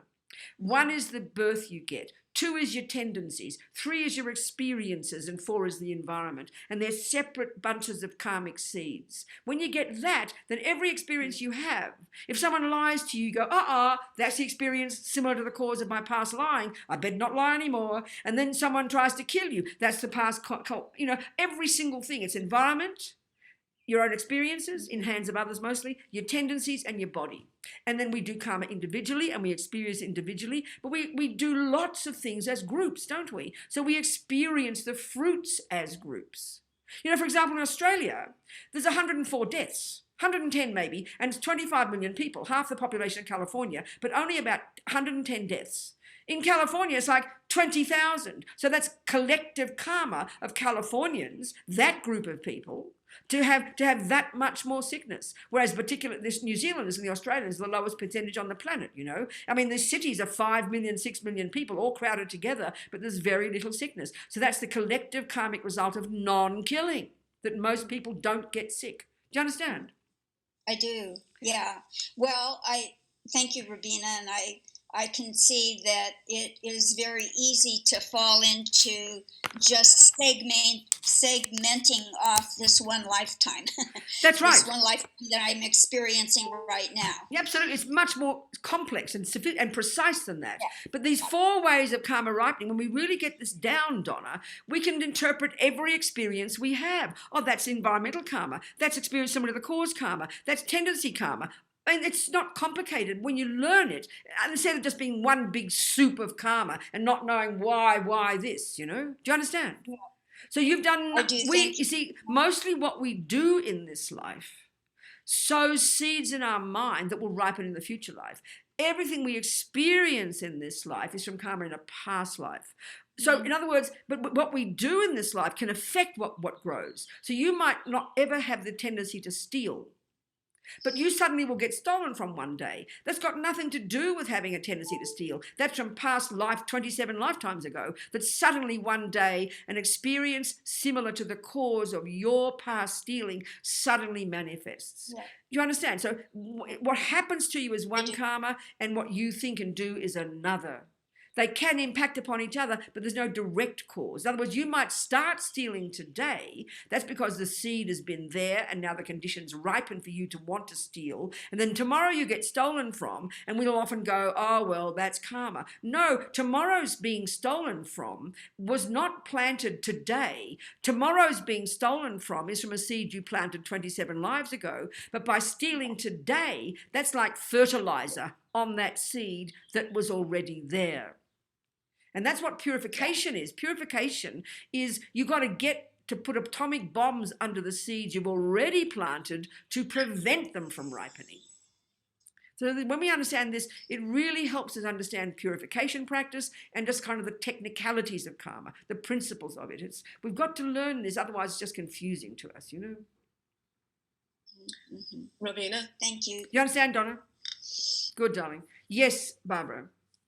Hello. Yes. Hello, darling. So, based on what you were saying, though,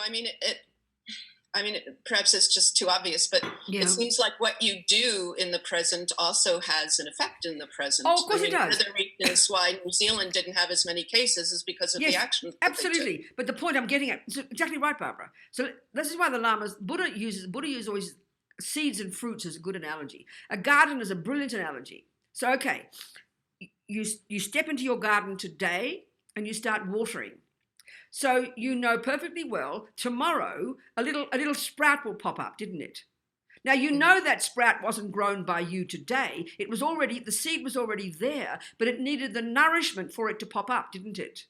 So that seed that popped up tomorrow wasn't planted by you today. It was probably there for maybe months. You get my point here? So what I'm saying is, by you being virtuous today, you're being virtuous today, that can nourish a good karmic. Let's say by you being generous today, that will be like fertilizer on another seed of your past generosity planted 27 lives ago that will nourish that seed you planted 27 lives ago, and then it will manifest as you've been given some money tomorrow. So the money tomorrow you got was nourished by your present virtue. Can you see my point? There's a difference between planting the seed today and getting the fruit tomorrow, and merely nourishing the seed that was already there by being virtuous today. Can you see the difference?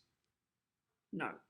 Yes. So, okay, so there are external conditions, there are main causes, and there are external conditions. There's always two things. Right. It's not just the seed. It's absolutely obvious. So, today you do the action of being kind to somebody, and that person receives your kindness. So that's okay for them. The fruit for them is the fruit of their past action of being kind to you 27 lives ago. But today's act, for them to experience the fruit today, you are the present catalyst by saying kind words. But for them, if they didn't have the karma of being kind to you, they wouldn't even have heard your words. So there's always the external condition. So you might have the karma to be, you got sick, you just got the karma, you got cancer. That karma's ripened for you as an environmental result of past killing, that you get sick. But then you go to a doctor, which is the external condition, and you've also got the karma in there called experience similar to the cause of of helping people, so the doctor can help you and the medicine works. So that's two separate lots of karma. So the external condition can trigger either the purification of the karmic seed, or it can trigger the ripening of the karmic seed in either case. And then the doctor, I understand, and then the doctor is acting on his or her. Well, that's another discussion. We're just, yeah, exactly, of course. But we're discussing your personal karma. Two people have the same cancer. They go to the same doctor. One has the karma of virtue to be healed. One doesn't have it. That's where we can never, the doctor is not the main cause of the health. The food is not the main cause of good health. I always joke and talk about Warren Buffett, that rich American fellow who's getting on for 90. And I read his biography, and his daughter said, I've never seen water pass his lips. All his life, since a tiny boy, his main diet is cheeseburgers, vanilla ice cream, and some kind of flavored Coca-Cola. And he's as fit as a fiddle, and he's 90. So, I mean, food is not the main cause of health. Past non-killing is the main cause of good health. So when the karma of such virtue, when the karma of non-killing is so strong, even up till 90, he can eat crappy food and not get sick. And the opposite, you hear about people fanatically healthy dying when they're 17, because there's one is the external condition and the other is the karmic one. And always the karmic one is more powerful. I mean, there's a woman. So then that would determine whether or not you choose the right course of action. Also, all of this, yeah. That's why always for the Buddhist, eating healthy food helps, but of course, that's right. You must eat healthy food, but you've got to have the karma to be healthy first. If some people, no matter what healthy food they eat, they still get sick. So always the karmic one has to be first. Right. The main cause of dying young isn't the person who shot you, isn't the mother who aborted you. The main cause is you having killed in the past. So when we factor in karma, it doesn't contradict the external conditions. It just kind of strengthens our understanding of their function. Do you understand? Thank you. Good, Barbara. Very important point. I was this wonderful story. When I was in Kathmandu the year before last, I had to have a small operation in a hospital there, a very nice hospital.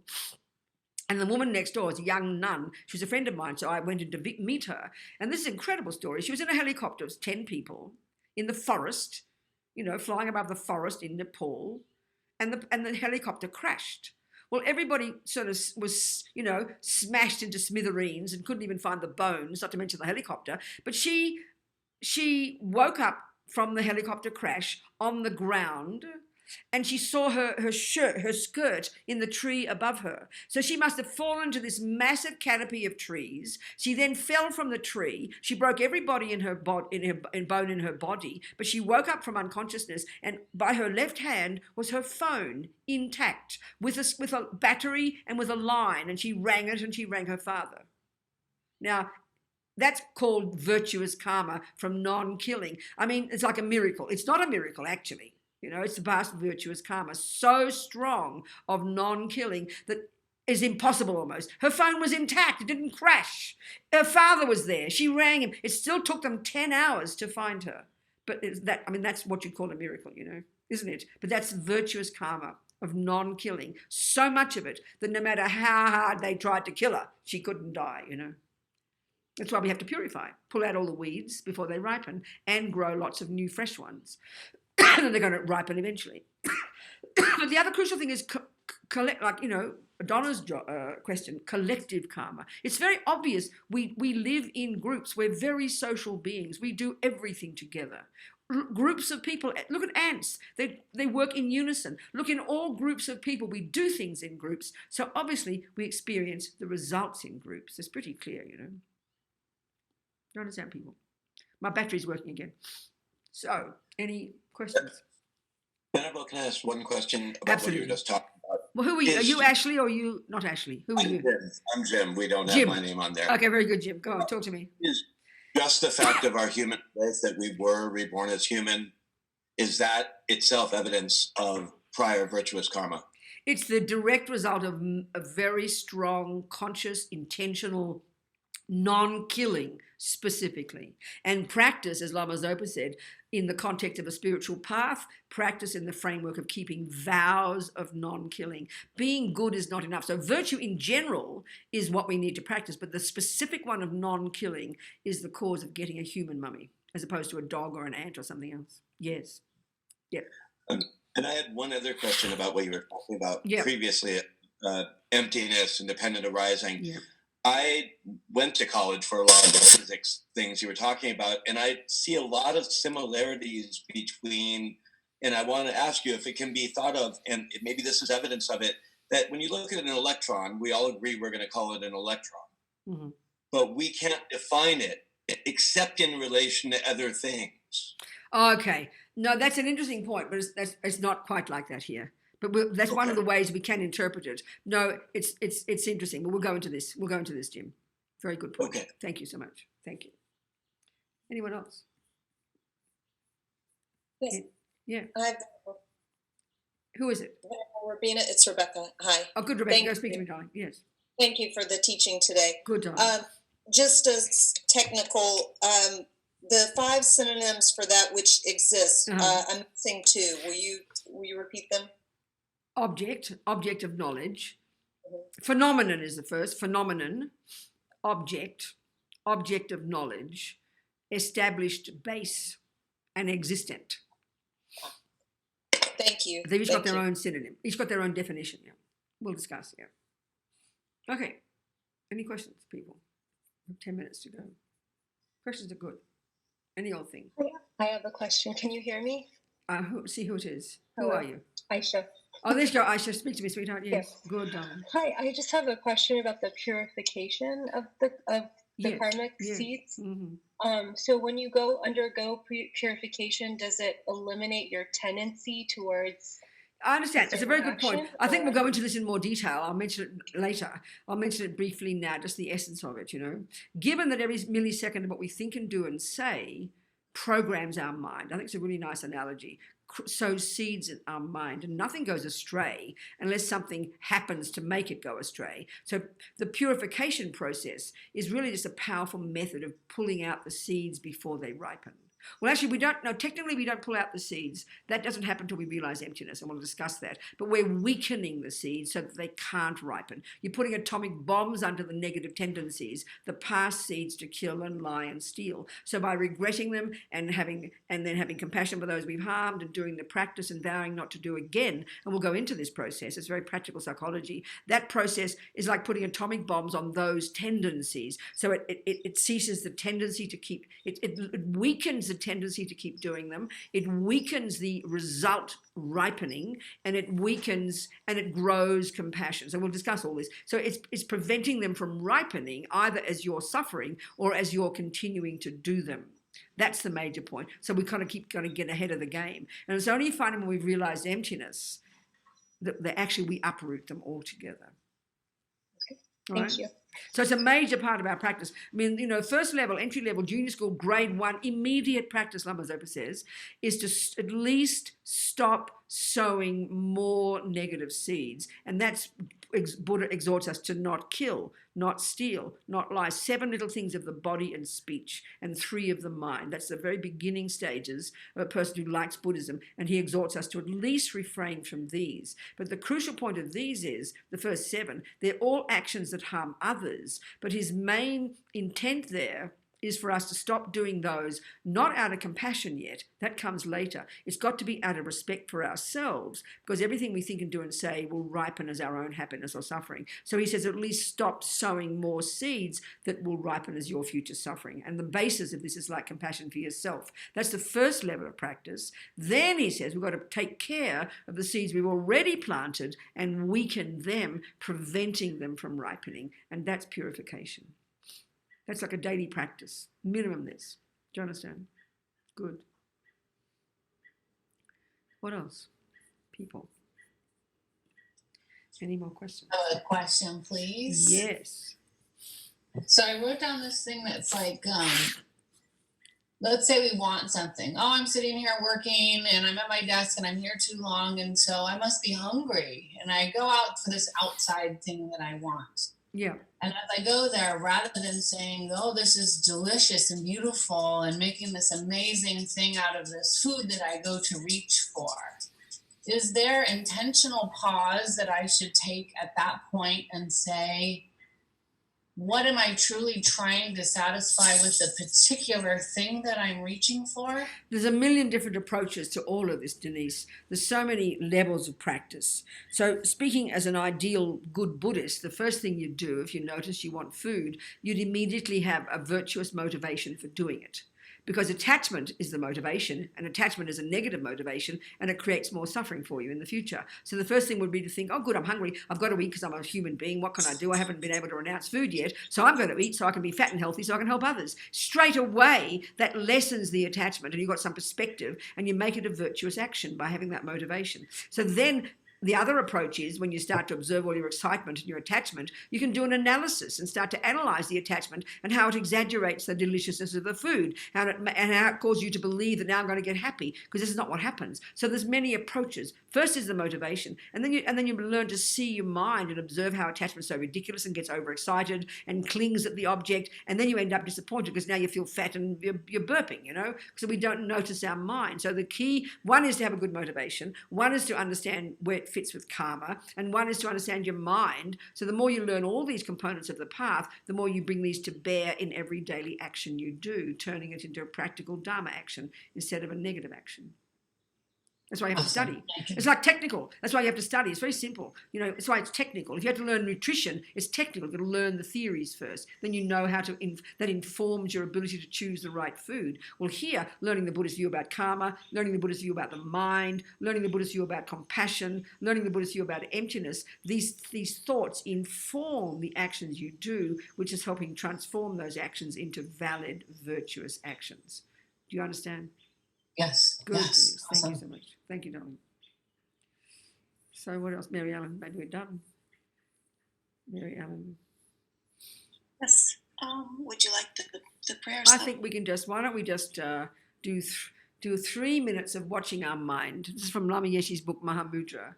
And we can discuss this at some point because it's about emptiness anyway. So we just, the first part of the meditation, the first part of Mahamudra is simply concentration. Your audio is out. Oh, sorry. The first part of the meditation is simply concentration meditation in shamatha. It's very straightforward, the sutra practice. But the object of meditation in this technique in Mahamudra isn't the breath, isn't a visualization, but is simply your own thoughts. So we'll discuss this as we go along the next few days, So here we'll just do it as an exercise. So just get our bodies, just go through the main points of the body that all the great meditators have found to be most conducive to a good meditation, because your body doesn't meditate, but it needs to be in an appropriate position. So just get your body, we'll discuss this all as we go along. Get your body comfy, but if you're sitting cross-legged, then it's fine. If you're sitting in a chair, then sit upright. Don't slump into the back of the chair. Just keep your body upright and your feet firmly planted on the ground. First point.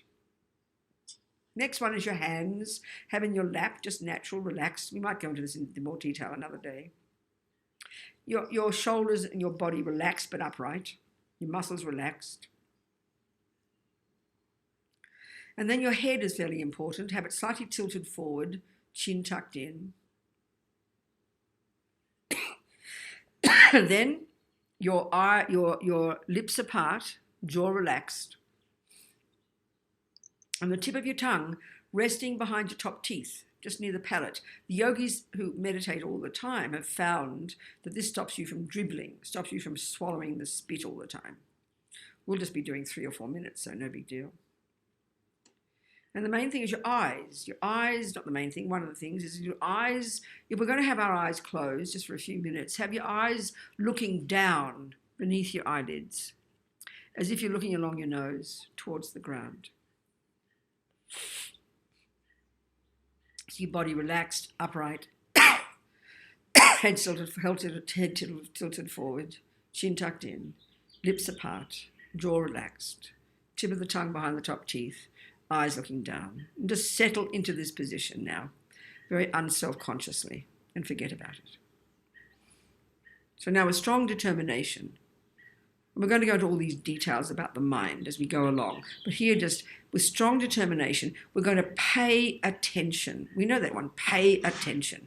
We're going to be alert and sharp for 3 or 4 minutes with determination, and we're going to simply pay attention to whatever arises in your little mind. Don't conjure thoughts. Don't hope for thoughts. Don't not want thoughts. Don't analyze them. Don't have a discussion with them.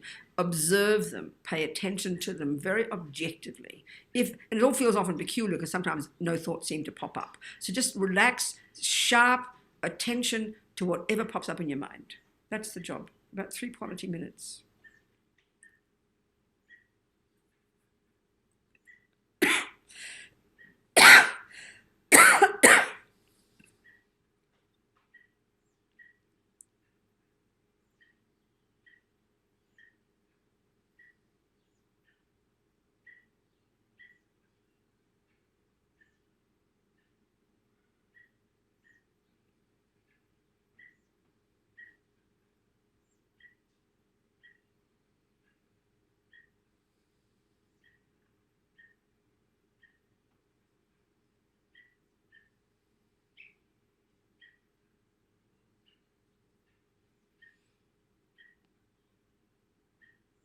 Stay alert. Just pay attention to the thoughts, whatever they are.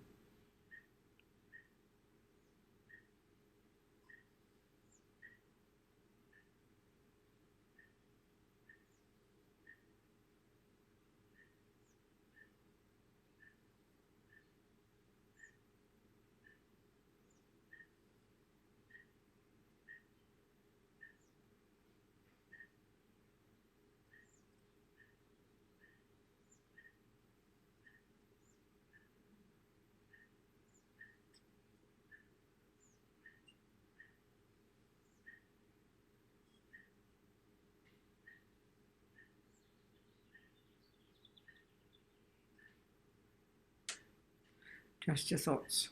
Stay sharp.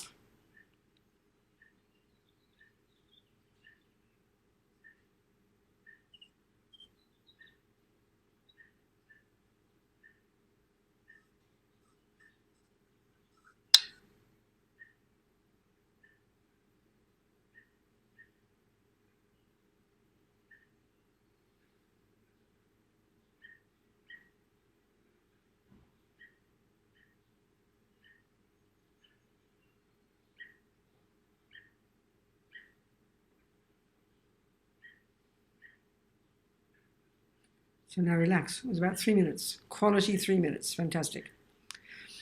I remember we did a retreat with Lama Yeshe one time and he made us do 5-minute sessions. Sometimes we think we've got to sit there for 30 minutes, 40 minutes. And for most of us, because we haven't got concentration, because we haven't got shamatha, anything remotely like it, and we're not even sure what we're doing sometimes, we're 90% of that time is spacing out. And it can feel quite pleasant, but that's absolutely not the goal of meditation. Not this one anyway. So we'll discuss all this as we go along.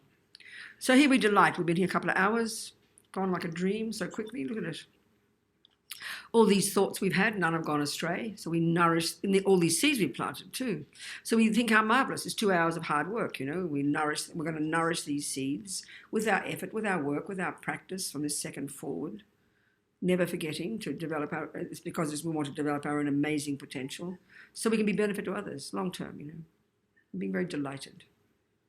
Got the prayers there, Mary? We just sing the dedication. And the second little prayer is making this aspiration that bodhicitta grow and grow in the hearts of all. Just the 2 other prayers, Miriam. There we go. Gewadi nyududag lama sangye drub gyurne drowa chikyang malupa Dei sala gopasho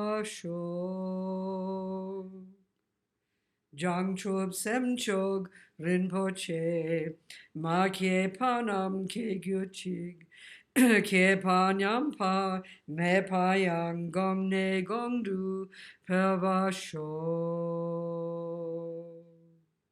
And we just think of all our holy beings, all the lamas, all His Holiness, all the other lamas. May they live a long, long life, okay? We all need them badly. That's all, Mary Ellen. That's all, sweetheart. So thank you, everybody, so much, so kind. So it'd be marvelous in the next 2 weeks if you'd like to read Tsongkhapa's, read the Heart Sutra occasionally. It's in your course notes. Read the Heart Sutra. And of course, you want to read the course notes as well. That's why I did them, for you to study between these 2 weeks, if you'd like to do that. And everything I've explained to Donna, is in those course notes, exactly explaining exactly the 4 kinds of karma, and the way that we purify them. It's all there in the course notes. And that will actually inform you so that we can have a more delicious and rich conversation, because you'll have read them and then we can talk about them in the next classes. So between the next 2 weeks, study some of the course notes, but also read that Tsongkhapa verse. We haven't got that, so maybe you can, I forgot to put it in. Maybe Distribute that as forward soon it. as Wonderful. done. Thank you, darling people, so much. Very kind, Thank everybody. you. Much love. Thanks, everyone. Thank you, Rabina. Bye, sweethearts. Bye-bye. Thank you. I'm leaving. I'm leaving now. Bye. Thank you, darlings.